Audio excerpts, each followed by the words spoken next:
सत श्री अकाल स्टूडेंट्स, फतेह Educom channel से तुहाडा बहुत बहुत स्वागत है। सो अज का जिहड़ा टॉपिक है काफ़ी इंपॉर्टेंट है, इसलिए मैं इस तरह वीडियो बना रही हाँ। ठीक है, एक्साइज एंड टैक्सेशन की तुसीं जॉब करनी है। एक्साइज का आपां पोर्शन काफ़ी कवर कर चुके हैं। टैक्सेशन का जिहड़ा अज आपां स्टार्ट करांगे, इनू 3 हिस्सों के मैं डिवाइड करूँगी। ठीक है, सो वीडियो नू एंड तक जरूर देखियो, इसलिए मैं इस तरह बना रही हाँ फेस टू फेस, ताकि ਤੁਹਾਨੂੰ अच्छी तरह समझ आ सके। वॉइस ओवर तो वो चीज़ आप कर सकते हैं जिन्होंने आप रट्टा मारना होंगे, राइट। बाकी एक वीडियो मैं जो अपना एक्साइज टैक्सेशन वाला पार्ट खत्म हो जाएगा ना सीनियर डिवेलपमेंट तो पहला, तो एक तो मैं फैक्ट बेस्ड वीडियो भी बना दाँगी। ठीक है, जी कि तुहाडे रिवीजन परपस लिए भी काम आएगी। चलो स्टार्ट करते हैं, बट उस तो पहला प्लीज़ अगर तुसी मेरे चैनल को ज्वाइन नहीं किया तो ज्वाइन करके अपनी सपोर्ट जरूर एक्सटेंड करो। चैनल को सबसक्राइब करो, वीडियोज़ को लाइक करो, शेयर करो और लाइक जरूर करया करो। ठीक है, मैं अज जी तुहानू वीडियो बना रही हूँ, जिन्ने व्यूज़ आ घट्टो घट्ट 50% लाइक मैनू चाहिए आ, राइट। चलो स्टार्ट करते हैं। सो टैक्स की है, सब तो पहला तो टैक्स हुंदा है एक कंपलसरी ते इनवोलंटरी पेमेंट। कंपलसरी की है जिहड़ी तुहानूं देनी ही पैनी है, तुसीं भज नहीं सकते। जे तुहाडे ते टैक्स लगा है तो तुहानूं देना ही पैना है। ते इनवोलंटरी का मतलब की है, इनवोलंटरी का मतलब कि तुहाडी मर्जी नहीं चलनी, तुसीं बादशाह नहीं हैगे। ठीक है, कि जी कीता देता, जी कीता नहीं दिता। सो जे टैक्स लगा है तो देना ही पैना, कोई तुहाडी मर्जी नहीं चलनी, राइट। सो ये की है कंपलसरी ते इनवोलंटरी पेमेंट है। अगर आप आर्टिकल 265 की गल करिए, हुण आर्टिकल 265 कहता है कि टैक्सेस जेडे आ those are not suppose to be imposed unless except by authority of law. जब तक कानून नहीं कहता कि टैक्स लगाओ तद तक टैक्स नहीं लगना। ठीक है, इसलिए कानून के मुताबिक जेडे सानू टैक्स लगते हैं प्रॉपर वो पार्लीमेंट के विच उन्हां ते डिस्कशन होंदी है, पूरा प्रोसैस फॉलो किया जाता दोनों हाउसिस दे विच। ठीक है, तो फिर उस तो बाद जिद्दां फाइनांस बिल होंदे है, ठीक है, वो पास होंदा, दैन उस तो बाद टैक्स लगता है, राइट। सो दैन उस तो बाद गल करते हैं टैक्स बेस दी। टैक्स बेस की हुंदा है? टैक्स बेस हुंदा आ जिहदे उत्ते टैक्स लगदा आ। जिद्दां इंडिया दे विच इनकम दे उत्ते टैक्स लगदा है, प्रॉपर्टी दे उत्ते टैक्स लगदा है। ठीक है, तुसीं कोई गड्डी लैण जांदे हो उहदे ते टैक्स लगदा है। सो वो की है? टैक्स बेस है, मतलब जिहदे ते टैक्स लगदा आ, राइट। दैन उस तो बाद हुंदा है अबिलिटी टू पे। अबिलिटी टू पे का मतलब है कि जेड़े बंदे दी जिन्नी क्षमता है ना उन्होंने उन्ना ही टैक्स लाना चाहिए आ। मान लो जे मेरी इनकम 10 लाख आ तो मैनू अगर 10% या 20% उहदा टैक्स पऊगा तो मैनू उहनूं देण च कोई प्रॉब्लम नहीं होगी, है ना। बट जे मैनू टैक्स जिहड़ा उहदा 90% पै जाए, मतलब 10 लाख मेरी इनकम है तो 90% मैं टैक्स ही तार रही हाँ, तो फिर की होएगा? फिर टैक्स अवॉइडेंस होएगी, टैक्स इवेजन होगा। जिद्दां इंदिरा गांधी रजीम दे विच हुंदा सी, इंदिरा गांधी के टाइम पीरियड दौरान 90% जिहड़ा आ टैक्स सीगा। ठीक है, ईवन कॉरपोरेट टैक्स भी इन्ना ज़्यादा सी। सो इस करके उदों की हुंदा सी, फिर टैक्स इवेजन हुंदी सी, टैक्स अवॉइडेंस हुंदी सी। सो आपां 2 वर्ड्स इत्थे बोले आ, एक बोले आपां टैक्स इवेजन ते दूजा बोले आपां टैक्स अवॉइडेंस। हुण इहदे विच फर्क की है? इवेजन का मतलब हुंदा इवेड करना, भजना किसी चीज़ तो। ठीक है, सो इवेजन दे विच आपां की करदे आ, इनकम टैक्स दिंदे ही नहीं है, ਜਾਂ ਤਾਂ ਦਿੰਦੇ ਨਹੀਂ ਹੈ ਤੇ ਜਾਂ ਫਿਰ ਆਪਾਂ ਇਲੀਗਲ ਡਿਡਕਸ਼ਨਸ ਕਰਾਉਂਦੇ ਆ ਸੀਏ ਨੂੰ ਪੈਸੇ ਦੇ ਕੇ। ਠੀਕ ਹੈ, ਜਿਹੜੇ ਚਾਰਟਰਡ ਅਕਾਊਂਟੈਂਟ ਹੁੰਦੇ ਨੇ ਉਹਨਾਂ ਨੂੰ ਪੈਸੇ ਪੂਸੇ ਦੇ ਕੇ ਆਪਾਂ ਕੀ ਕਰਦੇ ਆ, ਆਪਾਂ ਇਲੀਗਲ ਕੰਮ ਕਰਦੇ ਆ ਔਰ ਟੈਕਸ ਤੋਂ ਭੱਜਦੇ ਆ, ਟੈਕਸ ਇਵੇਡ ਕਰਦੇ ਆ। ਟੈਕਸ ਅਵੋਇਡੈਂਸ ਕੀ ਹੁੰਦਾ ਹੈ? ਆਪਾਂ ਅਵੋਇਡ ਕਰਦੇ ਆ। ਕਿਸ ਤਰ੍ਹਾਂ ਅਵੋਇਡ ਕਰਦੇ ਆ? ਤਾਂ ਕਿ ਸਾਡੀਆਂ ਸੇਵਿੰਗਸ ਜ਼ਿਆਦਾ ਤੋਂ ਜ਼ਿਆਦਾ ਹੋ ਜਾਣ। ਬਿਕੋਜ਼ ਜਿਹੜਾ ਆਈਟੀ ਐਕਟ ਹੈ 1960 ਉਹਦੇ ਵਿੱਚ ਕਈ ਤਰ੍ਹਾਂ ਦੀਆਂ ਪ੍ਰੋਵੀਜ਼ਨਸ ਦਿੱਤੀਆਂ ਹੋਈਆਂ ਨੇ, ਜਿਹਦੇ ਨਾਲ ਆਪਾਂ ਮਤਲਬ ਕਿ ਇਨਵੈਸਟਮੈਂਟ ਵੀ ਕਰ ਸਕਦੇ ਆ ਔਰ ਇਨਵੈਸਟਮੈਂਟ ਨੂੰ ਇਸ ਤਰ੍ਹਾਂ ਸ਼ੋਅ ਕਰ ਸਕਦੇ ਆ ਕਿ ਸਾਨੂੰ ਘੱਟ ਤੋਂ ਘੱਟ ਟੈਕਸ ਪਵੇ।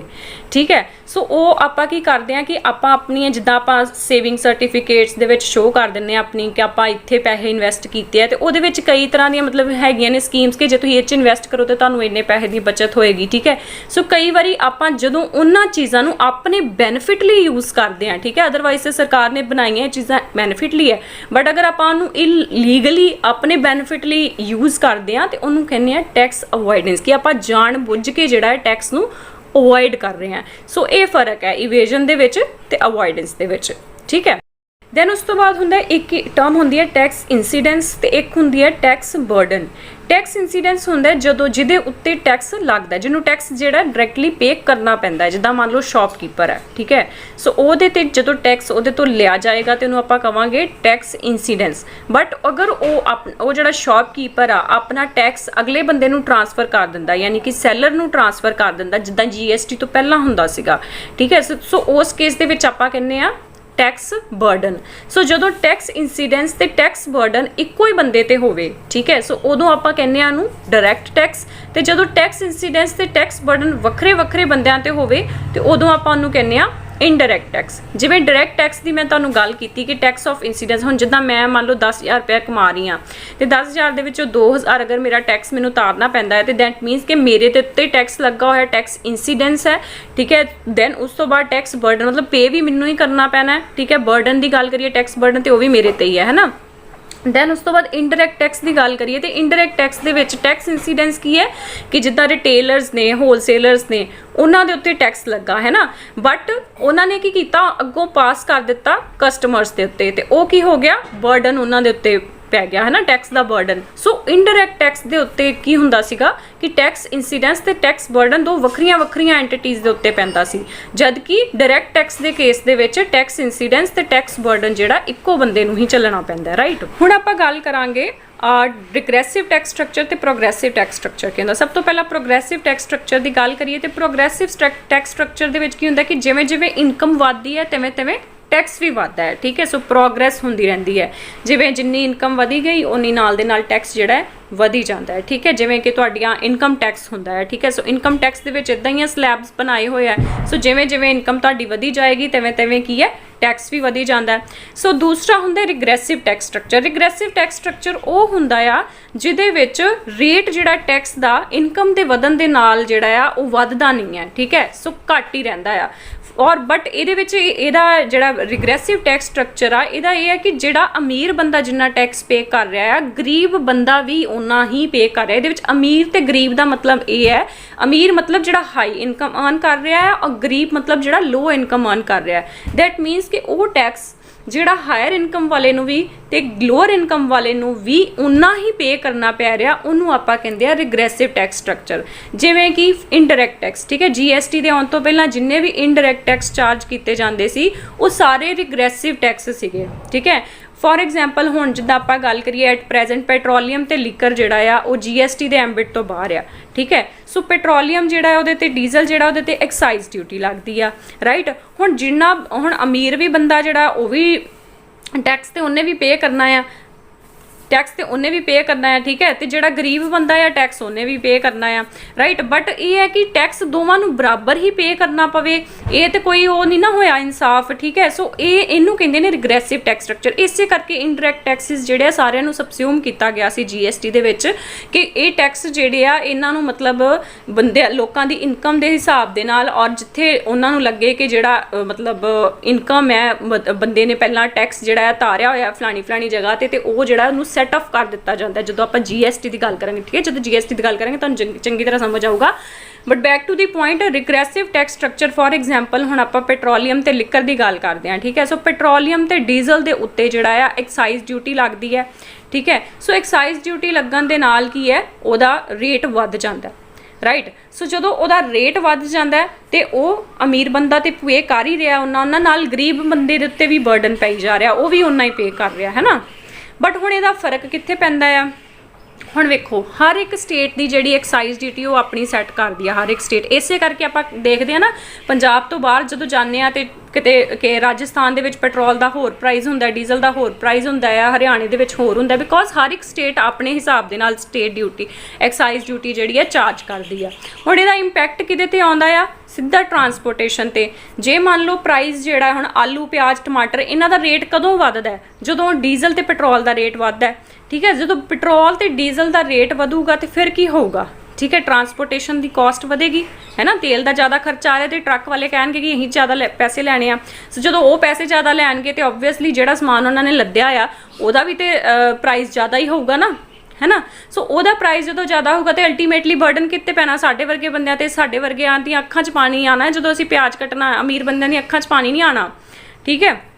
साइंटिफिक रीजन अगर आप साइड पर रख दिए तो सो इसे करके ही हर एक स्टेट की एक्साइज ड्यूटी क्योंकि वेरी करती है, इस करके हर एक स्टेट का बजट जिहड़ा आ वो भी वेरी करता है इस करके, ठीक है। सो जिन्ना स्टेट एक्साइज ड्यूटी वधाई जाएगी उन्ना ही कमोडिटीज़ का रेट जिहड़ा आ वो वधी जाऊगा तो आम बंदा जिहड़ा वो पिसदा जाऊगा, ठीक है। तो जो स्टेट्स ਜਿਹੜੀਆਂ इदा एक्साइज ड्यूटीज़ ਵਧਾ ਦਿੰਦੀਆਂ ਤੇ ਅਲਟੀਮੇਟਲੀ ਜਿਹੜਾ ਉਹਨਾਂ ਦਾ ਬਜਟ ਆ ਉਹ ਇੰਪੈਕਟ ਕਰਦਾ ਹੈ, ਜਿਹੜੇ ਉਹਨਾਂ ਨੇ ਲੋਕਾਂ ਦਾ ਭਲਾ ਕਰਨਾ ਹੁੰਦਾ ਹੈ, ਉਧਰਲੇ ਪੈਸੇ ਲਾਉਣੇ ਹੁੰਦੇ ਉਹ ਨਹੀਂ ਲਾ ਪਾਉਂਦੇ, ਠੀਕ ਹੈ। ਤੇ ਇਸੇ ਤਰ੍ਹਾਂ ਆਪਾਂ ਜਿਹਨੂੰ ਸਸਟੇਨੇਬਲ ਡਿਵੈਲਪਮੈਂਟ ਕਹਿੰਦੇ, ਟਿਕਾਊ ਵਿਕਾਸ, ਉਹ ਫਿਰ ਨਹੀਂ ਹੋ ਪਾਉਂਦਾ, ਰਾਈਟ। ਸੋ ਪ੍ਰੋਗਰੈਸਿਵ ਟੈਕਸ ਸਟਰਕਚਰ ਹੈ, ਜਿੱਦਾਂ ਇਨਕਮ ਟੈਕਸ ਦਾ ਸਲੈਬਸ ਹੁੰਦੀਆਂ ਕਿ ਜਿਵੇਂ ਜਿਵੇਂ ਇਨਕਮ ਵੱਧਦੀ ਹੈ ਟੈਕਸ ਵੀ ਵੱਧਦਾ ਹੈ, ਬਟ ਰਿਗਰੈਸਿਵ ਹੁੰਦਾ ਹੈ ਕਿ ਜਿਹੜਾ ਅਮੀਰ ਗਰੀਬ ਲੋਅਰ ਹਾਇਰ ਇਨਕਮ ਵਾਲਿਆਂ ਨੂੰ ਬਰਾਬਰ ਦੇਣਾ ਪੈਂਦਾ, ਜਿਵੇਂ ਇਨਡਾਇਰੈਕਟ ਟੈਕਸ ਹੈ ਜਿਵੇਂ ਪੈਟਰੋਲ ਹੈ, ਜਿਵੇਂ ਡੀਜ਼ਲ ਹੈ ਨਾ।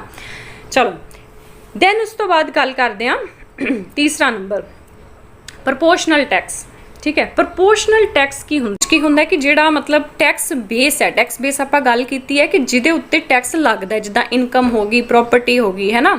ਸੋ ਜਦੋਂ ਟੈਕਸ ਬੇਸ ਜਿਹੜਾ ਉਹ ਭਾਵੇਂ ਵਧੇ ਤੇ ਭਾਵੇਂ ਘਟੇ, ਠੀਕ ਹੈ, ਬਟ ਤੁਹਾਨੂੰ ਟੈਕਸ ਜਿਹੜਾ ਇੱਕ ਫਿਕਸ ਪ੍ਰਪੋਰਸ਼ਨ ਦੇ ਵਿੱਚ ਦੇਣਾ ਪਵੇ, ਉਹਨੂੰ ਆਪਾਂ ਕਹਿੰਦੇ ਆ proportional tax. For example corporate tax ਜਿਹੜਾ ਇਹ ਇੰਪੋਰਟੈਂਟ ਹੈ ਤੁਹਾਡੇ ਪੇਪਰ ਵਾਸਤੇ, ਬਹੁਤ ਜ਼ਿਆਦਾ ਧਿਆਨ ਨਾਲ ਸੁਣਿਓ ਇਹਨੂੰ, ਠੀਕ ਹੈ। ਕਾਰਪੋਰੇਟ ਟੈਕਸ ਦੇ ਵਿੱਚ ਕੀ ਹੁੰਦਾ ਆ ਕਿ ਜਿਨ੍ਹਾਂ ਦੀ ਟਰਨ ਐਟ ਪ੍ਰੈਜ਼ੈਂਟ, ਠੀਕ ਹੈ, ਵਾਧਾ ਇਹ ਬਜਟ ਦੇ ਵਿੱਚ ਵਧਾਉਂਦੇ ਘਟਾਉਂਦੇ ਰਹਿੰਦੇ ਆ, ਸੋ ਇਹਨੂੰ ਧਿਆਨ ਨਾਲ। ਐਟ ਪ੍ਰੈਜ਼ੈਂਟ ਕੀ ਹੈ? ਕਾਰਪੋਰੇਟ ਟੈਕਸ ਜਿਹੜੀਆਂ ਕੰਪਨੀਜ਼ ਦੀ ਟਰਨ 250 ਕਰੋੜ ਤੋਂ ਘੱਟ ਹੈ, ਠੀਕ ਹੈ, ਸੋ ਉਹਨਾਂ ਨੂੰ ਕਾਰਪੋਰੇਟ ਟੈਕਸ ਦੇਣਾ ਪੈਂਦਾ ਆ 25%, ਠੀਕ ਹੈ। ਔਰ ਜਿਨ੍ਹਾਂ ਦੀ ਟਰਨ 250 ਕਰੋੜ ਤੋਂ ਜ਼ਿਆਦਾ ਆ ਉਹਨਾਂ ਲਈ ਐਟ ਪ੍ਰੈਜ਼ੈਂਟ ਜਿਹੜਾ ਕਾਰਪੋਰੇਟ ਟੈਕਸ ਹੈ ਉਹ ਹੈਗਾ ਆ 30%, ਮਤਲਬ 30% ਜਿਹੜਾ ਆ ਉਹ ਉਹਨਾਂ ਨੂੰ ਫਿਕਸ ਹੈਗਾ ਆ ਕਿ ਉਹਨਾਂ ਨੂੰ ਦੇਣਾ ਹੀ ਪੈਣਾ ਆ ਸਰਕਾਰ ਨੂੰ। ਹੁਣ ਇਹਦੇ ਵਿੱਚ ਭਾਵੇਂ ਉਹ ਜਿੰਨਾ ਮਰਜ਼ੀ ਪ੍ਰੋਫਿਟ ਇਹਦੇ ਉੱਪਰ ਅਰਨ ਕਰਨ, ਠੀਕ ਹੈ, ਤੇ ਭਾਵੇਂ ਉਹ ਜਾਣ ਘਾਟੇ ਦੇ ਵਿੱਚ, ਸਰਕਾਰ ਨੂੰ ਇਹਦੇ ਨਾਲ ਕੋਈ ਫਰਕ ਨਹੀਂ ਪੈਂਦਾ। ਸਰਕਾਰ ਨੇ ਕਹਿ ਤਾ ਕਿ ਸਾਨੂੰ ਇੰਨਾ ਟੈਕਸ ਤੁਹਾਡੇ ਤੋਂ ਚਾਹੀਦਾ ਆ ਤੇ ਮਤਲਬ ਚਾਹੀਦਾ ਆ, ਠੀਕ ਹੈ। ਸੋ ਇਹਨੂੰ ਕਹਿੰਦੇ ਆ ਪ੍ਰਪੋਰਸ਼ਨਲ, ਜਦੋਂ in proportion to your tax base, ਠੀਕ ਹੈ। ਸੋ ਉਹਨੂੰ ਆਪਾਂ ਕਹਿ ਦਿੰਦੇ ਆ ਪ੍ਰਪੋਰਸ਼ਨਲ ਟੈਕਸ, ਰਾਈਟ। ਹੁਣ ਗੱਲ ਕਰਾਂਗੇ ਡਾਇਰੈਕਟ ਟੈਕਸ ਦੀ। ਡਾਇਰੈਕਟ ਟੈਕਸ ਕੀ ਹੁੰਦਾ? ਜਿੱਦਾਂ ਕਿ ਆਪਾਂ ਪਹਿਲਾਂ ਵੀ ਗੱਲ ਕੀਤੀ ਹੈ ਕਿ ਜਦੋਂ ਟੈਕਸ ਇਨਸੀਡੈਂਸ ਤੇ ਟੈਕਸ ਬਰਡਨ ਇੱਕੋ ਹੀ ਬੰਦੇ ਦੇ ਉੱਤੇ ਜਾਂ ਇੱਕੋ ਹੀ ਐਂਟੀਟੀ ਦੇ ਉੱਤੇ ਪੈਂਦਾ, ਉਹਨੂੰ ਆਪਾਂ ਕਹਿੰਦੇ ਆ ਡਾਇਰੈਕਟ ਟੈਕਸ। ਫੋਰ ਐਗਜ਼ਾਮਪਲ ਹੁਣ ਇਹਦੇ ਵਿੱਚ ਕੁਐਸਚਨਸ ਵੀ ਇੱਦਾਂ ਹੀ ਬਣਦੇ ਹੁੰਦੇ ਨੇ ਕਿ which of the following is direct tax ਜਾਂ which of the following is indirect tax, ਹੈ ਨਾ। ਤੇ ਉਹ ਤੁਹਾਨੂੰ ਪਤਾ ਹੋਣਾ ਚਾਹੀਦਾ ਵੀ ਕਿਹੜੇ ਡਾਇਰੈਕਟ ਟੈਕਸ ਦੇ ਅੰਡਰ ਆਉਂਦੇ, ਕਿਹੜੇ ਇਨਡਾਇਰੈਕਟ ਦੇ ਅੰਡਰ ਆਉਂਦੇ ਆ। ਡਾਇਰੈਕਟ ਦੀ ਐਗਜ਼ਾਮਪਲ ਹੈ ਜਿਵੇਂ ਸਭ ਤੋਂ ਪਹਿਲਾਂ ਤਾਂ ਇਨਕਮ ਟੈਕਸ ਹੋ ਗਿਆ, ਰਾਈਟ। ਦੂਸਰੇ ਨੰਬਰ ਤੇ ਪ੍ਰੋਪਰਟੀ ਟੈਕਸ ਹੋ ਗਿਆ, ਤੁਹਾਡੀ ਪ੍ਰੋਪਰਟੀ ਤੇ ਟੈਕਸ ਪੈਂਦਾ ਜਦੋਂ। ਤੀਸਰੇ ਨੰਬਰ ਤੇ ਹੋ ਗਿਆ capital gains tax. Capital gains tax ਕੀ ਹੁੰਦਾ ਆ ਕਿ ਕੈਪੀਟਲ ਕੀ ਹੁੰਦਾ? ਤੁਹਾਡਾ ਪੂਰਾ ਪੈਸਾ, ਐਸੈਟ, ਜੋ ਵੀ ਤੁਹਾਡੀ ਕੰਪਨੀ ਦਾ ਹੈਗਾ ਆ, ਠੀਕ ਹੈ, ਉਹਦੇ ਉੱਤੇ ਜਦੋਂ ਤੁਸੀਂ ਕੋਈ ਗੇਨ, ਕੋਈ ਪ੍ਰੋਫਿਟ ਅਰਨ ਕਰਦੇ ਹੋ ਤੇ ਉਹਦੇ ਤੇ ਸਰਕਾਰ ਟੈਕਸ ਲਾਉਂਦੀ ਆ, ਠੀਕ ਹੈ, ਤਾਂ ਕਿ ਤੁਸੀਂ ਵਿੰਡਫਾਲ ਗੇਨਸ ਨਾ ਕਰ ਸਕੋ। ਸੋ ਉਹਨੂੰ ਕਹਿੰਦੇ ਨੇ ਕੈਪੀਟਲ ਗੇਨਸ ਟੈਕਸ। ਇਹ ਪਹਿਲਾਂ ਸਰਕਾਰ ਨੇ ਖਤਮ ਕਰ ਦਿੱਤਾ ਸੀਗਾ, ਠੀਕ ਹੈ, ਬਾਅਦ ਵਿੱਚ 2018-19 ਦੇ ਵਿੱਚ ਇਹਨਾਂ ਨੇ long term capital gain tax ਦੁਬਾਰਾ ਇੰਟਰੋਡਿਊਸ ਕਰ ਦਿੱਤਾ, ਰਾਈਟ। ਦੈਨ ਇਹ ਵੀ ਕੀ ਐਗਜ਼ਾਮਪਲ ਹੈ ਡਾਇਰੈਕਟ ਟੈਕਸ ਦੀ। ਦੈਨ ਉਸ ਤੋਂ ਬਾਅਦ ਹੈਗਾ ਕਾਰਪੋਰੇਟ ਟੈਕਸ। ਕਾਰਪੋਰੇਟ ਟੈਕਸ ਵੀ ਆਪਾਂ ਹੁਣੇ ਹੀ ਉਹਦੀ ਗੱਲ ਕੀਤੀ ਸੀ, ਜਿਹਨੂੰ ਆਪਾਂ ਪ੍ਰਪੋਰਸ਼ਨਲ ਟੈਕਸ ਵੀ ਬੋਲਦੇ ਹਾਂ, ਠੀਕ ਹੈ। ਸੋ ਕਾਰਪੋਰੇਟ टैक्स भी क्या दी एग्जाम्पल है? डायरैक्ट टैक्स की एग्जाम्पल है। Similarly security transaction tax. Security transaction tax जिहड़ा है 2004 ਦੇ ਵਿੱਚ इंट्रोड्यूस किया गया सीगा। सिक्योरिटी ट्रांजैक्शन टैक्स ਨੂੰ टर्नओवर टैक्स भी कहते हैं और ये टैक्स जिहड़ा सरकार ने इस ਲਈ ਲਾਇਆ ਸੀਗਾ कि ਜਿਹੜੀ कंपनीज ने वो कैपिटल गेन टैक्स ਨੂੰ अवॉइड ना कर सकन, ठीक है। सो ये एक तरह का कैपिटल गेन्स ਦੇ ਉੱਤੇ ही टैक्स वांग टैक्स है ਜਿਹਨੂੰ ਆਪਾਂ टर्नओवर टैक्स ਜਾਂ सिक्योरिटी ट्रांजैक्शन टैक्स कहते हैं, ठीक है। सो 2018-19 ਦੇ ਵਿੱਚ ਜਦੋਂ ਸਰਕਾਰ ਨੇ ਬਜਟ ਦੇ ਵਿੱਚ long term capital gains tax ਲਗਾਇਆ, ਠੀਕ ਹੈ। 2004 ਦੇ ਵਿੱਚ ਇਹਨਾਂ ਨੇ ਪਹਿਲਾਂ ਹੀ ਸਿਕਿਉਰਿਟੀ ਟ੍ਰਾਂਜੈਕਸ਼ਨ ਟੈਕਸ ਲਗਾਇਆ ਸੀਗਾ। ਸੋ 18-19 ਦੇ ਵਿੱਚ ਜਦੋਂ ਇਹਨਾਂ ਨੇ ਦੁਬਾਰਾ long term capital gains tax ਲਾਇਆ ਤੇ ਉਸ ਵੇਲੇ ਡਬਲ ਟੈਕਸੇਸ਼ਨ ਦੇ ਕਰਕੇ ਬਹੁਤ ਜ਼ਿਆਦਾ ਹੱਲਾ ਗੁੱਲਾ ਮਚਿਆ, ਜਿਹਦੇ ਨਾਲ ਸ਼ੇਅਰ ਮਾਰਕੀਟ ਜਿਹੜੀ ਸੀ ਕਾਫੀ ਡਾਊਨ ਚਲੇ ਗਈ ਸੀ, ਠੀਕ ਹੈ। ਸੋ ਇਹ ਕੁਝ ਐਗਜ਼ਾਮਪਲਸ ਨੇ। ਇਸ ਤੋਂ ਇਲਾਵਾ ਇੱਕ ਹੋਰ ਟੈਕਸ ਹੁੰਦਾ ਮਿਨੀਮਮ ਆਲਟਰਨੇਟ ਟੈਕਸ, ਮੈਟ ਜਿਹਨੂੰ ਕਹਿੰਦੇ ਆ। ਸੋ ਉਹ ਵੀ ਡਾਇਰੈਕਟ टैक्स की एग्जाम्पल है। मिनिमम ऑल्टरनेट टैक्स जिहड़ा है 15% है, तो ये भी कादी एग्जाम्पल है डायरैक्ट टैक्स की। इस तो इलावा वैल्थ टैक्स जिहड़ा हुण अबॉलिश हो चुका है, ठीक है। सो ये भी क्वेश्चन बनता हुंदा है कि which of the following tax is abolished now, तो वो किहड़ा आ? Wealth tax. So wealth tax is also an example of direct tax. So wealth tax भी डायरैक्ट टैक्स की ही एग्जाम्पल आ जिहड़ा हुण खत्म हो चुका है। सो ये क्वेश्चन जिहड़ा काफ़ी वारी आंदा हुंदा है, ठीक है। सो इनू प्लीज़ नोट कर लेना। हुण आपां गल करांगे इनडायरैक्ट टैक्स की। सो इनडायरैक्ट टैक्स जिवें कि आपां पहलां भी गल कीती है कि इनडायरैक्ट टैक्स जदों टैक्स इंसीडेंस ते टैक्स बर्डन दो अलग अलग एंट्रीज़ दे उत्ते जिहड़ा आ फॉल करदा आ, ਉਹਨੂੰ ਆਪਾਂ ਕਹਿੰਦੇ ਆ ਇਨਡਾਇਰੈਕਟ ਟੈਕਸ। ठीक है, सो इनडायरैक्ट टैक्स दे विच की हुंदा है कि टैक्स दा अमाउंट जिहड़ा आ जानबूझ के कई बारी वधा दिता जांदा है ज़्यादा इनकम अर्न करन वास्ते, जिवें कि एक्साइज ड्यूटी। ठीक है, सो एक्साइज ड्यूटी दी भी आपां हुणे ही गल कीती कि जिवें पेट्रोलीਅਮ दे उत्ते एक्साइज ड्यूटी वधा के सरकार की करदी है, ज़्यादा पैसे अर्न करदी है, बट उहदे नाल फर्क की पैंदा जदों ट्रांसपोर्टेशन कॉस्ट वधदी है ते कमोडिटीज़ दा प्राइस वध जांदा है। कमोडिटीज़ मतलब जिहड़े आपां चीज़ां खाने आलू प्याज वगैरह उन्हां दा प्राइस जिहड़ा है वध जांदा है, वो वध के अल्टीमेटली वो टैक्स ਦਾ ਬਰਡਨ ਸ਼ਿਫਟ ਹੋ ਜਾਂਦਾ ਹੈ ਕੰਜ਼ਿਊਮਰ ਤੇ, ਯਾਨੀ ਕਿ ਸਾਡੇ ਤੇ। ਠੀਕ ਹੈ, ਸੋ ਜਦੋਂ ਟੈਕਸ ਦਾ ਬਰਡਨ ਕੰਜ਼ਿਊਮਰ ਤੇ ਜਾਂ ਅਗਲੀ ਕਿਸੇ ਐਂਟੀਟੀ ਦੇ ਉੱਤੇ ਸ਼ਿਫਟ ਹੋ ਜਾਂਦਾ ਆ, ਉਹਨੂੰ ਕਹਿੰਦੇ ਨੇ ਇਨਡਾਇਰੈਕਟ ਟੈਕਸ। ਠੀਕ ਹੈ, ਸੋ ਐਕਸਾਈਜ਼ ਡਿਊਟੀ ਜਿਹੜੀ ਆ ਉਹ ਇਨਡਾਇਰੈਕਟ ਟੈਕਸ ਦੀ ਐਗਜ਼ਾਮਪਲ ਹੈ।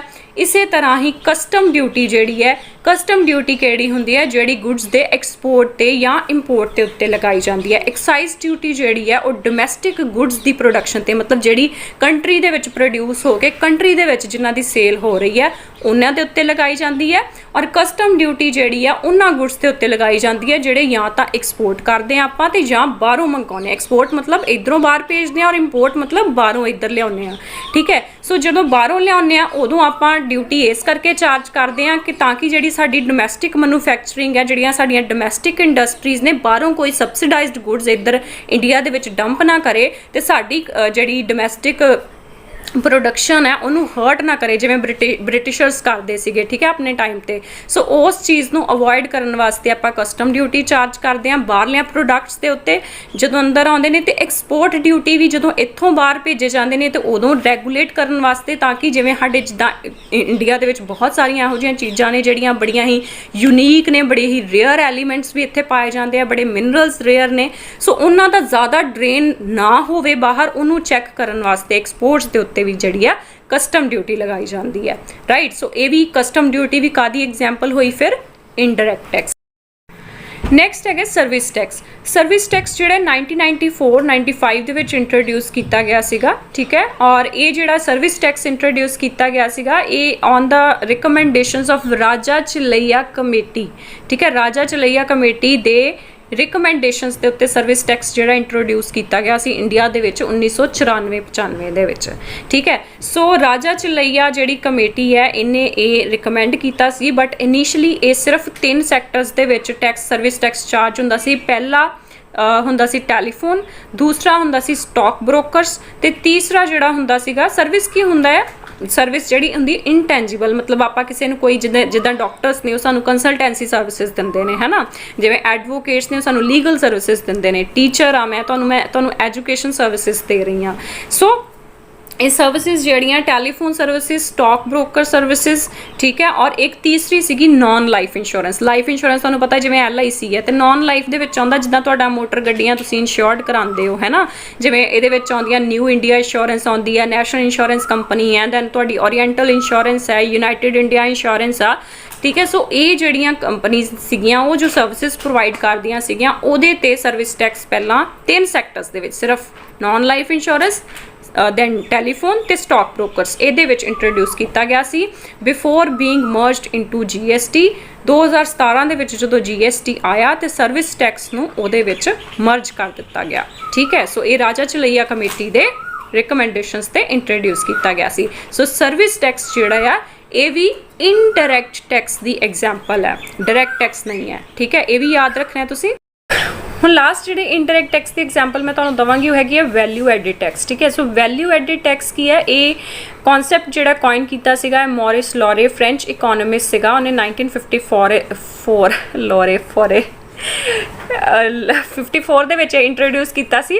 ठीक है, तो ये जिहड़ा ना वैल्यू एडिड टैक्स है ये जिद्दां हर स्टेज ते जिहड़ी वैल्यू ऐड हुंदी है प्रोडक्ट दी। ठीक है, मान लो तुसी कोई कपड़ा ही आ, ठीक है, कपड़ा तो कपड़े तो की बनना है, प्रॉपर शर्ट बननी है बाद विच। ठीक है, पहला कपड़ा आएगा, पहला कॉटन है, कॉटन तो कपड़ा बनना है। ठीक है, सो कॉटन के उत्ते टैक्स लगता है। ठीक है, दैन उस तो बाद कॉटन के उत्ते उन्होंने ट्रांसपोर्ट करोगे।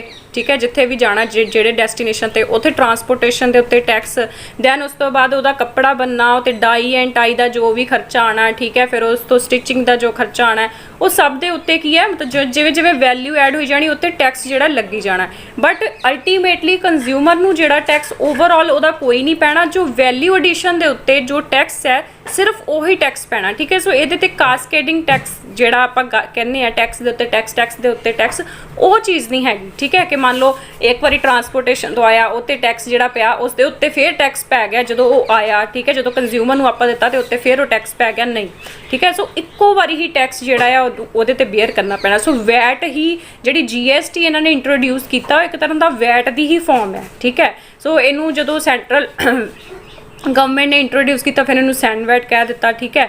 ਸੋ ਇਹ ਵੀ ਕੀ ਹੈ, ਵੈਟ ਵੀ ਜਿਹੜਾ ਆ ਇਹ ਐਗਜ਼ਾਮਪਲ ਹੈ ਕਾਹਦੀ ਹੈ, ਇਨਡਾਇਰੈਕਟ ਟੈਕਸ ਦੀ। ਸੋ ਇਹ ਡਾਇਰੈਕਟ ਟੈਕਸ ਦੇ ਅੰਡਰ ਕਿਹੜੇ ਕਿਹੜੇ ਟੈਕਸਿਸ ਆਉਂਦੇ ਨੇ, ਇਨਡਾਇਰੈਕਟ ਟੈਕਸਿਸ ਦੇ ਅੰਦਰ ਕਿਹੜੇ ਕਿਹੜੇ ਆਉਂਦੇ ਨੇ, ਪ੍ਰੋਪੋਰਸ਼ਨਲ ਟੈਕਸ, ਪ੍ਰੋਗਰੈਸਿਵ, ਰਿਗਰੈਸਿਵ, ਇਹ ਕਿਹੜੇ ਹੁੰਦੇ ਨੇ, ਇਹਨਾਂ ਦੀਆਂ ਐਗਜ਼ਾਮਪਲਸ। ਸੋ ਇਹੀ ਕੁਛ ਤੁਸੀਂ ਇਹਦੇ ਵਿੱਚ ਯਾਦ ਰੱਖਣਾ ਹੈ। ਨੈਕਸਟ ਜਿਹੜਾ ਟੌਪਿਕ ਹੈ ਉਹਦੇ ਵਿੱਚ ਆਪਾਂ ਕਰਾਂਗੇ ਟੈਕਸ ਰਿਫਾਰਮਸ ਇੰਡੀਆ ਦੇ ਵਿੱਚ ਕਿਹੜੇ ਕਿਹੜੇ ਆਏ ਸੀਗੇ। ਉਹ ਮੈਂ ਜਿਹੜੀ ਵੀਡੀਓ ਹੋਏਗੀ ਮੇਰੀ ਉਹ ਵੌਇਸ ਓਵਰ ਦੀ ਹੋਏਗੀ, ਬਿਕੋਜ਼ ਉਹਦੇ ਵਿੱਚ ਆਪਾਂ ਰਿਫਾਰਮ ਸਮਝਾਂਗੇ ਕਿ ਕਿਹੜੀ ਕਮੇਟੀ ਨੇ ਕਿਹੜੇ ਰਿਫਾਰਮ ਸੁਜੈਸਟ ਕੀਤੇ ਆ, ਠੀਕ ਹੈ। So that was all for today. Thank you very